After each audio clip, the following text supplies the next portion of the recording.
નમસ્કાર મિત્રો, વ્યાસ પંચાંગ શાસ્ત્રી અમિત વ્યાસ। આજે આપણે જોઈએ હોલિકા દહન કે હોળી વિશે। કે આમ જોઈએ તો હોળી હિન્દુ ધર્મમાં ખૂબ જ મહત્વપૂર્ણ તહેવાર માનવામાં આવે છે। તેને રંગોનો તહેવાર અને અસત્ય પર સત્યની જીતનું પ્રતીક માનવામાં આવે છે। હોળીનું આપણે ધાર્મિક મહત્વ જોઈએ તો કે હોળીનું ધાર્મિક મહત્વ એટલે કે અહંકાર, અધર્મ અને દુષ્ટતાના નાશનું પ્રતીક માનવામાં આવે છે। બીજું, હોળી ભક્તિ, સત્ય અને શ્રદ્ધાની જીત દર્શાવે છે। હોળી એવું શીખવે છે કે સાચી ભક્તિને કોઈ નષ્ટ કરી શકતું નથી। ભગવાન પોતાના ભક્તની હંમેશા રક્ષા કરે છે। આમ હોળી વિશે આપણે મુહૂર્ત જોઈએ હોળી પ્રગટાવવાનું તો કે ફાગણ માસની પૂર્ણિમાની રાત્રે પ્રદોષ કાળમાં જ હોલિકા દહન કરવું એ શુભ માનવામાં આવે છે।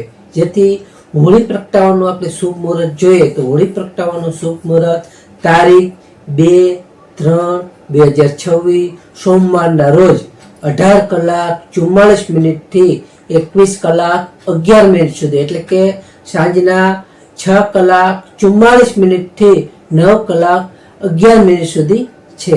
જેથી બીજે દિવસે તારીખ 3-3-2026 મંગળવારના રોજ ધૂળેટી મનાવવી જોઈએ। બીજું, હોળી પ્રગટાવો, હોળીની પરિક્રમા કરો, એમાં 7 અથવા 3 પરિક્રમા કરો। ભગવાન નરસિંહ ભગવાનને અને પ્રહલાદને પ્રાર્થના કરતા કરતા હોળીની પરિક્રમા કરવી જોઈએ અને હોળીની પરિક્રમા કરતા હોળીનો મંત્ર બોલવો જોઈએ કે અહંકારમ દહનમ પાપમ દહનમ સર્વ દુઃખ નાશનમ, એટલે કે એનો અર્થ થાય છે કે મારા પાપ, દુઃખ અને અહંકારનો નાશ કરો। હોળી રમવાના ધાર્મિક નિયમો પણ આપણે જોઈએ તો કે સૌ પહેલા ભગવાનને રંગ અર્પણ કરવો જોઈએ। કુદરતી રંગોનો જ ઉપયોગ કરવો જોઈએ, નેચરલી।